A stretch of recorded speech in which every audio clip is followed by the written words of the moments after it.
Matthew Nelson from GSK, who's going to talk to us about interesting work in pharmacogenetics and genomics. Okay, thank you. I'd like to thank the organizers for the invitation to come out and present today. So I have a few different things I'd like to accomplish in my presentation today. One of them is to give some background on pharmacogenetics and opportunities for genetic testing in the field of pharmaceutical treatment. Most of the background I'll give will be on what I know best, and that's adverse drug reactions, and also perhaps some of the best opportunities for genetic testing at the moment, as well as pharmacokinetics and efficacy. I'd then like to do some prognosticating and make some guesses about how could whole genome sequencing potentially be applied to pharmacogenetics, and what opportunities might be opened up to us in an era where whole genome sequencing becomes more commonplace. And then finally, I'm going to take a little bit of time and highlight what I see as current technological and statistical challenges with the current state of the art as I understand it, as well as apply some of the lessons learned from a large-scale deeper sequencing study that we're doing at GSK. I should open with a proviso that the nature of this talk, I'm actually going to be expressing a number of opinions and need to make it clear that those opinions certainly are not GSK's, they're not the International Serious Adverse Events Consortium that I co-chair, and they certainly, unless you like them, not those of respectable scientists that I work with. So, especially since this is going on as a webcast, important to be clear that these opinions are my own. Let me tell you a little bit about adverse drug reactions. Adverse drug reactions range from the benign, you see warnings for dry mouth, to some that are actually quite severe and life-threatening. I've shown on here 3 examples that there's a fair amount of effort to understand from a genetic point of view. This is a slide from hepatocyte showing drug-induced liver injury. This is a fairly severe skin reaction called toxic epidermal necrolysis, TEN, which is part of a body of outcomes that are referred to as serious skin reactions or severe combined skin reactions. And this is an example of a torsades de pointe, a drug-induced torsades de pointe, which is a form of myocardial infarction that takes place. There are a number of different types or classifications of adverse drug reactions. This is the classification scheme taken from Edwards and Aronson, one of the better descriptions of these. There are those that are dose-related or augmented. Those are fairly predictable adverse drug reactions. If a person takes too much of a particular drug, they may come down with a certain adverse event. Those that we're, from a genetics point of view, often more interested in are the non-dose related, the bizarre or idiosyncratic adverse drug reactions. These tend to be rare. They tend not to be dose related, and in general, they have not been very predictable. That's why they've been referred to as idiosyncratic. And these happen to be one class of adverse drug reactions that have been fairly amenable to genetics research. There are other types of adverse reactions that have been described, those that are dose and time-related or chronic, time-related delayed, withdrawal, end of use, and another that is actually interesting from a genetics point of view are those related to unexpected failure. That is that a drug is given, but they do not respond to the drug. The drug is not efficacious in that individual, which could lead to an adverse outcome. And I have one example in my slides of that. We're interested in adverse drug reactions for a variety of reasons. They do have a fairly significant impact on the pharmaceutical industry, in medical practice, and in society as a whole, I believe. They've been shown to be fairly important in terms of their impact in public health, estimated to affect over 2 million individuals in the United States in 1994, resulting in the death of over 100,000. So adverse drug reactions were the 4th leading cause of death estimated in 1994. Here, a study conducted in the UK was estimated to account for about 6.5% of hospital admissions. Of course, these are not all idiosyncratic reactions. These also include the dose-related reactions. About 20% of drugs in clinical development are abandoned due to safety concerns. That's an interest that we have as a pharmaceutical company in better understanding what leads to these adverse reactions. And about 1% of drugs that actually make it to the market are eventually withdrawn because of adverse effects. There are a number of things that contribute to adverse drug reactions. All of these things have been implicated in one drug or another, or one reaction or another. Certainly age, dose, diet, compliance, other environmental factors, other medications, disease status, and certainly we have seen examples of the genetic contribution. For any particular drug or any particular adverse drug reaction, any one of these may be the most important. So for example, a very serious adverse drug reaction is acetaminophen or paracetamol liver injury. It actually is the most, in the United States, it's the most common cause of acute liver failure. It accounts for about 50% of acute liver failure in the United States. But most of that can be explained by taking relatively high doses of acetaminophen over a prolonged period of time, leading to those adverse reactions. Whereas other adverse drug reactions, one which I'll explain, is predominantly due to genetics. Now, you may reduce the impact of one of these by controlling for dose, which could ultimately highlight importance of other factors to account for the remaining risk. So the relevance of pharmacogenetics, improve our understanding of the adverse drug reaction mechanism and better understand ADR risk, potentially identify patients at risk of developing ADRs to provide either greater monitoring if this is an important drug that patient does need to take, or if possible, prescribe an alternative safer drug to that patient. Providing dosage recommendations to minimize ADR risk, and ultimately attempt to improve the overall benefit-risk ratio for any treatment regimen that a patient is put on. So we have several very good examples of genetic risk factors for ADRs, and I've got some of these on this slide. These are the drugs that are involved in the adverse drug reactions. These are their reactions. You can see that there are a wide range of reactions that have known genetic risks, ranging from cardiovascular events with clopidogrel, which is one of these type F reactions. It's a reaction due to the failure of the drug, down to some of these severe cutaneous reactions and Stevens-Johnson syndrome, hepatotoxicity. The prevalences for these are quite broad. Some of these are very rare and idiosyncratic in nature. Some of these are quite common. And you can see that there are a variety of risk alleles, although I've colored them here to highlight that of those that are currently known, they tend to cluster into two types of genes, and this becomes quite relevant in the context of whole genome resequencing. They tend to cluster in genes here in green that are related to drug metabolism and transport, or to genes that are related to adaptive immune response, HLA. So all of the very large effects that I'm aware of for adverse drug reactions fall into one of these two types of classes. These are the frequencies of the risk alleles, or in some cases on here I have it for the risk genotypes. And they're sorted here in the last column by the size of the effect. And this is the genotype relative risk when you compare the risk of one homozygote to the other homozygote, although many of these are suspected to be dominant in nature. So the heterozygotes would have similar risk. A couple of other features to point out from this slide. Looking at this range of frequencies, they're all quite common. So they're all common, and they're all a very large effect. And that's not by accident. They're quite common because, for the most part, the history of the genetics of adverse drug reactions, that's what we've been studying, common variants. They're all of large effect because most of our studies of adverse drug reactions tend to be small.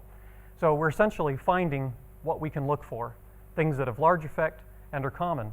The good news is they exist, they're there, and we've learned quite a bit about the reactions themselves as well as the genetics of those reactions. but so far we've only been able to identify what we've looked for, which is potentially a relatively small slice of the genetic risk of, for some adverse drug reactions. Let me tell you about 3 of these in just a little bit more detail and get at how whole genome resequencing might play a role. So to do that, I'm going to get into a little bit about the clinical validity and utility, the prognostic utility of some of these genetic risk factors. The first one, and one of the best examples that we have to date in the field, is a Abacavir hypersensitivity reaction. Abacavir is a drug that is prescribed for treating HIV, and it was discovered during clinical development that it leads to a hypersensitivity reaction characterized across multiple organs. It can include fever, rash, and gastrointestinal symptoms. It's been reported to occur at a rate of about 8% in Europeans. If the patient is not withdrawn from Abacavir quickly after the onset of symptoms, the consequences can be quite dire, and there have been fatalities associated with this. So it is a serious adverse event, and if a patient ever develops symptoms of HSR, they should be withdrawn from the drug and not given it again. In 2002, there were 2 papers that identified HLA-B5701 as the key risk factor for Abacavir hypersensitivity. There was in 2008, a prospective clinical trial was conducted and published that established its clinical utility. And these are the data from that clinical trial. I'm going to show 3 slides like this. It's a bit busy. It has a lot of statistics on here that are related to assessing prognostic and clinical utility. I'm mostly going to highlight a couple. One is very important, the prevalence of the adverse drug reaction, the frequency of the risk factor, and then really it's the positive and negative predictive value that I believe are the most useful statistics. So positive predictive value is the probability, given that you carry the marker, that you'll develop the adverse drug reaction. Negative predictive value is the probability, if you don't carry the marker, that you will not develop the adverse drug reaction. These are the data from that prospective clinical trial. So there were nearly 50 individuals that were carriers for HLA-B5701. There were 794 that were not carriers. None of the 794 non-carriers developed a hypersensitivity reaction as confirmed by a skin patch test, and roughly 50% of the carriers did. So that leads us to a positive predictive value of about 50% and a negative predictive value of 1. It's probably very rare that a person that does not carry B5701 for them to develop that. Kind of extending this into a prediction realm, how many patients would we need to screen for B5701 to exclude or to reduce 1 case of that adverse event? And that's an important concept when we're talking about what is the clinical utility of implementing a screening program for a risk factor. And it turns out that given the statistics we have, for every 37 patients that you screen for B5701, you can eliminate 1 adverse event. Looking at this from a number of angles, including economically, it's a fairly positive result in terms of the validity of screening for B5701 and not treating those positive patients. So this is a success story. Since the information about this first started coming out in the early 2000s, individual investigators began implementing this testing, and since the prospective was study, it's become quite commonplace now. When a patient presents to a clinic to be treated for HIV, to be tested for B5701, so that the doctor knows what treatment options he has in front of him for working with that patient. So that's a very positive example.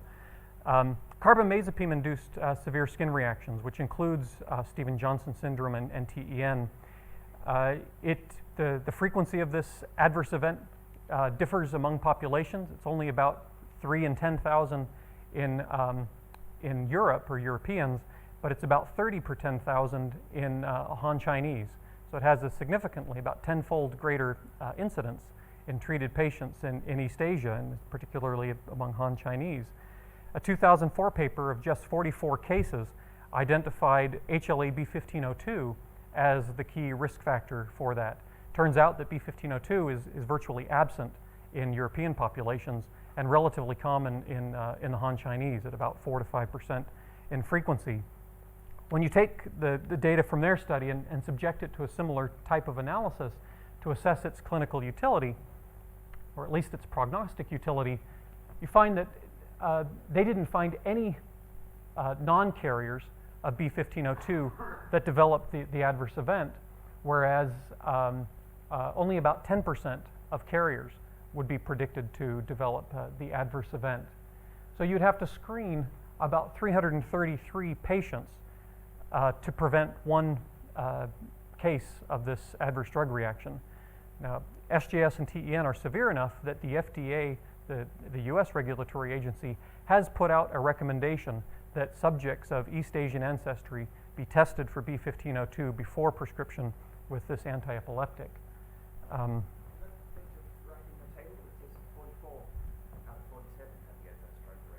Yes, but to compute the positive predictive value, you have to take the prevalence into account, and that's what shifts that from what you would expect just based on these ratios.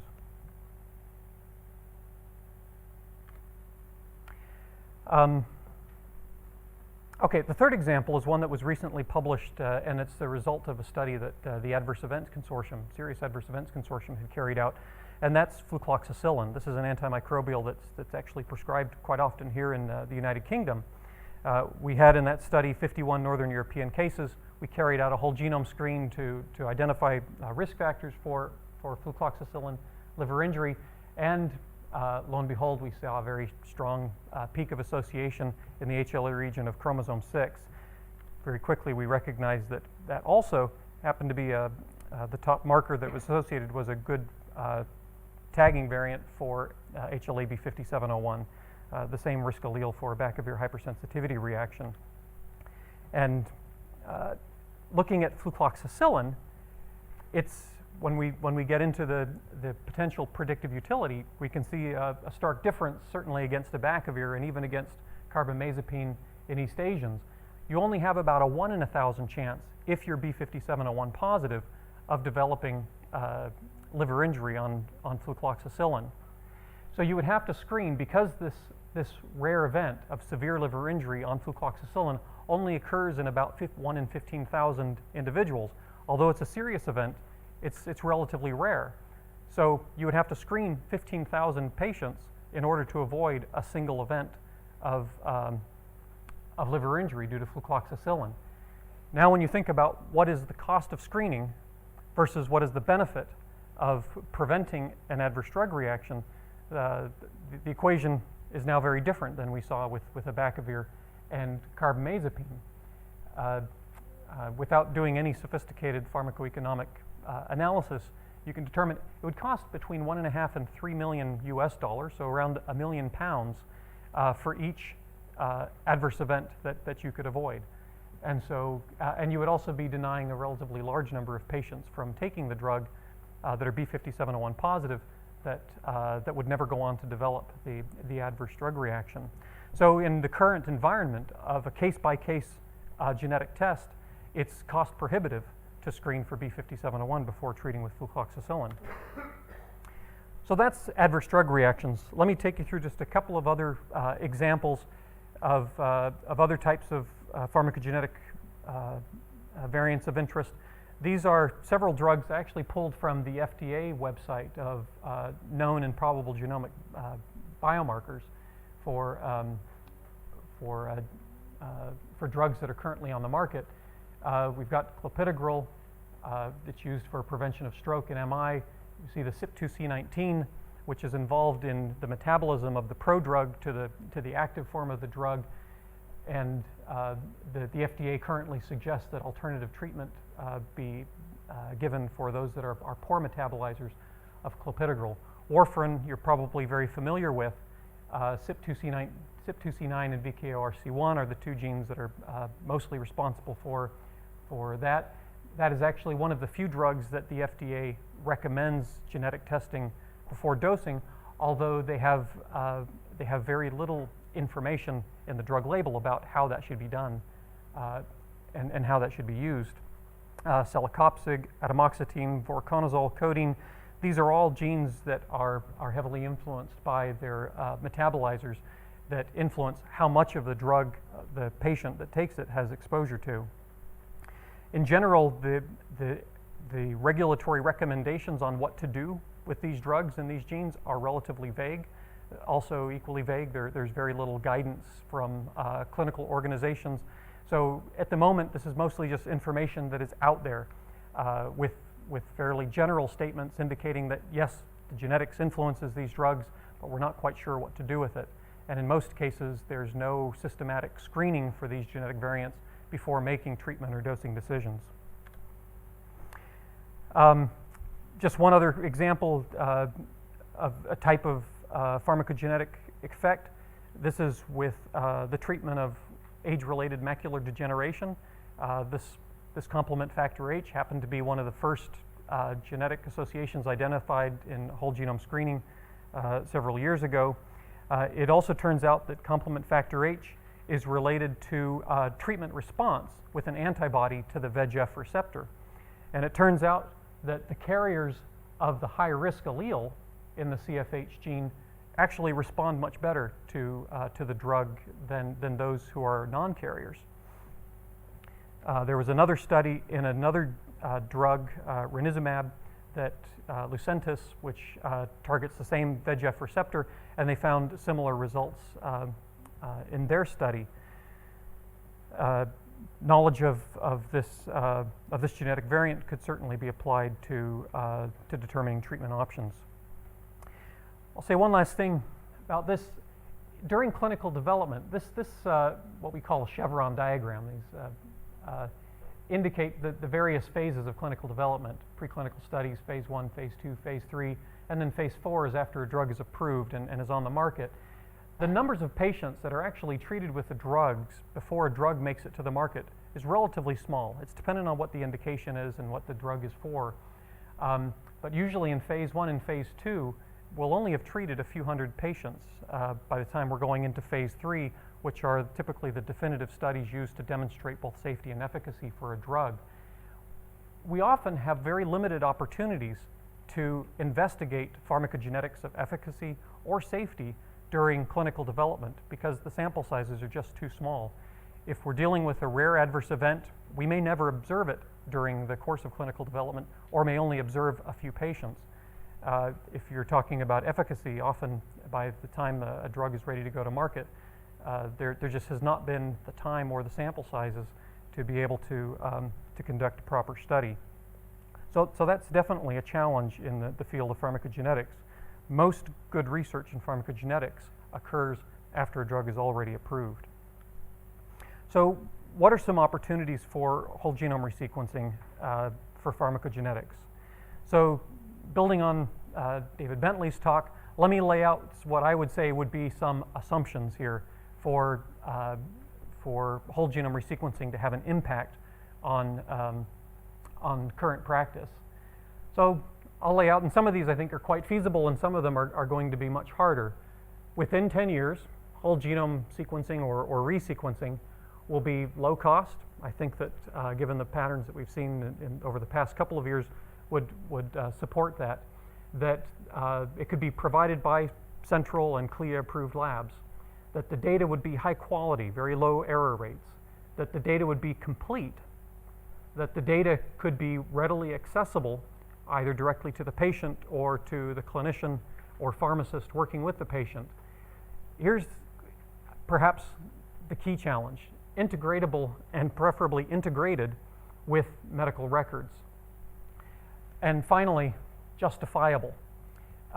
Why should we go about whole genome resequencing? Even if the cost comes down to $1,000 or $800 or $700, if you multiply that over an entire patient population, that still is a heck of a lot of money. At what point do we need to begin routinely sequencing patients at birth or at any other point in their life? And I believe what's likely to justify that is going to be some subset of killer applications. That is, the few examples either in disease genetics or in pharmacogenetics where it makes just absolute economic sense that it's worth that $1,000 to sequence that patient. $1,000 is on the same scale as a lot of other diagnostic tests that get run in sick people. And so the cost itself is not onerous. And if there are a relatively small number of good reasons why we should have this genetic data, then a $1,000 whole genome sequence, I believe, would soon become quite routine. And I add the same warning that was brought up before. The successful integration into medical practice is going to require that the ethical, legal, social, and financial implications be appropriately addressed. I need to pick up my pace here. Opportunities that could come from whole genome sequence that's readily available and integrated with the patient's medical record could do two things for us. One is to improve discovery, both in disease genetics and in pharmacogenetics, as well as in prognostics. And ultimately, it could be a game changer for genetic testing by lowering several barriers: time, convenience, cost benefit, medical expertise. To go back to flucloxacillin, where you've only got a 1 in 1,000 risk of developing liver injury if you're a B5701 carrier, to have that information now as part of your medical record, along with all of your other genetic information, now it has a very different implication for the doctor that's making a treatment decision. If there's an alternative, perhaps more expensive medication that also only has a 1 in 15,000 risk, but it's not tied to B5701 genotype, that doctor may choose to prescribe that drug instead of flucloxacillin, with an overall benefit both to the patient and to the payer. In terms of discovery, there have emerged some reasonable studies. One of them recently done by Dan Roden and Marilyn Ritchie at Vanderbilt, where they used the medical records at Vanderbilt to go back and identify cases and controls for studies without approaching the patient on a one-by-one basis, and using whole genome genotype data to validate several well-known genetic associations. There is great potential for using the marriage of genetics and electronic medical records for discovery research. And I think that to really take genetics beyond saying, yes, this gene is associated with that outcome, and to be able to do finer epidemiologic studies to really understand in what context are these genetic risk factors important for predicting risk is likely to require this type of marriage. And of course, whole genome sequencing makes this much more feasible. I'm going to skip this example. Again, there are many potential adverse drug reactions where it's hard to justify prospective genetic testing right now, but with the advent of whole genome sequence in a patient's record, becomes feasible. Of this list that I put up here, only 3 of these are currently recommended by the FDA for genetic testing. And of course, there are many more that could benefit if that genetic information were readily available. That's also true of these other drugs. The current debate to test or not to test for warfarin, I think, would be a complete non-issue if that genetic data were already available in a patient's record. Let me just run through some technological and statistical challenges that I see. This very busy slide describes a study that we have going on right now in GSK. This is not a pharmacogenetic study. The purpose of this study is for general support of drugs that we currently have in various stages of development. We have case samples from a variety of different disease areas. In total, we're resequencing about 15,000 individuals. This is not whole genome resequencing, but a targeted resequencing that we're doing in collaboration, or it's actually fee-for-service, with Beijing Genomic Institute in Shenzhen, China. We are sequencing 202 genes, the complete exons of those genes. It's about 454,000 target bases. 340,000 of them are coding, and we're conducting it in pools of 48 individuals using an 8-base pair code, an 8-base code, to be able to identify individual samples within the pool. They're being sequenced to an average depth greater than 20x. Our average is actually right around 30 to 34x over the study, 1 lane per pool, 75 base reads, and currently we've been using the BGI's technology for alignment and genotype calling using their SOAP platform. But we're also collaborating with University of Michigan, who are taking the the output data and are also doing their own alignments and calling. I'm going to skip that slide. This gives an overview of, based on the first 5,000 peoples that we had sequenced, the coverage at different depths that we had of our target sequence and our average depth. So of those first 5,000, we had an average depth of about 28x. 96.8% of the target bases were covered at least once, and we had about 87% covered at 10x or better. This shows the relationship of some of these metrics of quality on an exon by exon basis in this study. So these are averages across individuals for each exon. This is the GC content on the x-axis of each one. This is the coverage for each exon, the mean depth of each exon, and the mean quality of each exon. And you can see, of course, that it's fairly strongly related to GC content. Those that are very high content, we do a very poor job of capturing versus those that are of more approach 50%.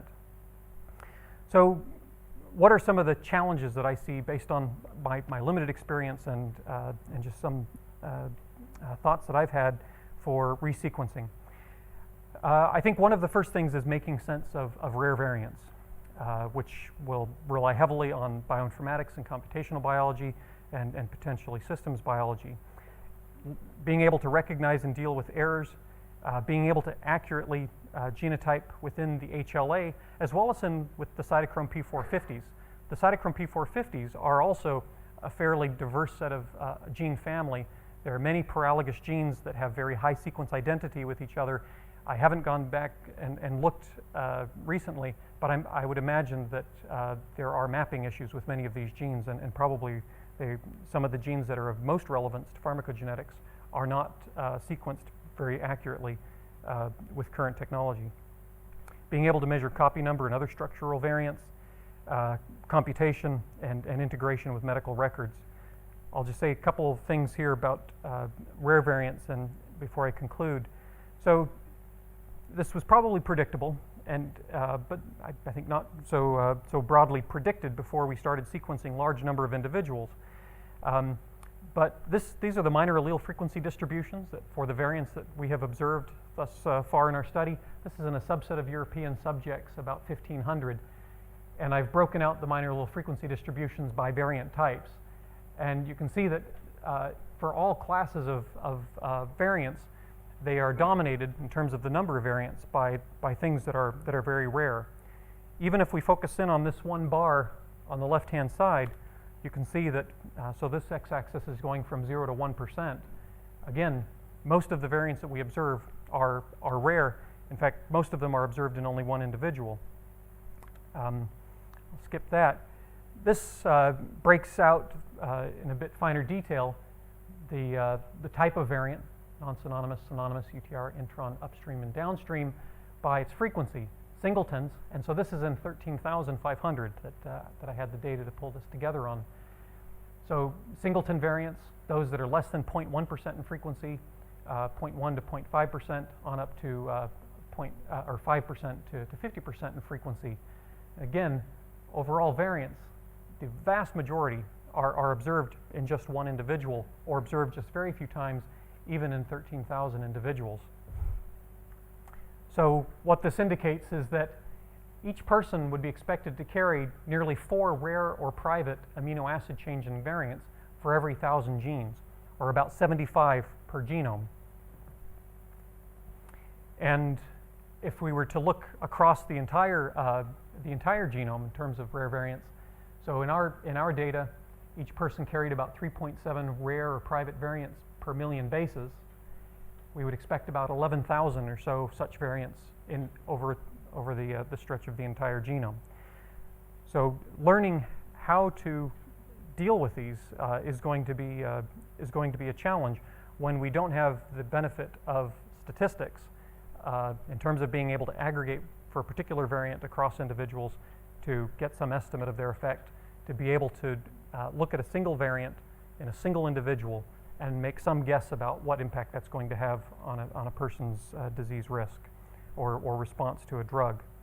I've got this in here that compares the correlation between two of the very commonly used algorithms for trying to predict the effect of a amino acid changing variant. These are the polyphen predictions versus the SIFT predictions, the benign, possibly damaging, probably damaging, and SIFT, we've got something similar. And they are correlated. They're about 50% is the correlation coefficient. There's quite a bit of disagreement between them. There have been several studies that have looked into their accuracy. Overall, they're something of a wild guess. They're better than no information, but they definitely are not predictive. Recognizing and dealing with errors. This slide, we've so far analyzed about 100 individuals that have been sequenced in duplicate. We've got almost 200 in total. That has been very instructive in ascertaining the quality of the data. It's also been very instructive in determining how can we clean up the data and make the data as accurate and as complete as possible.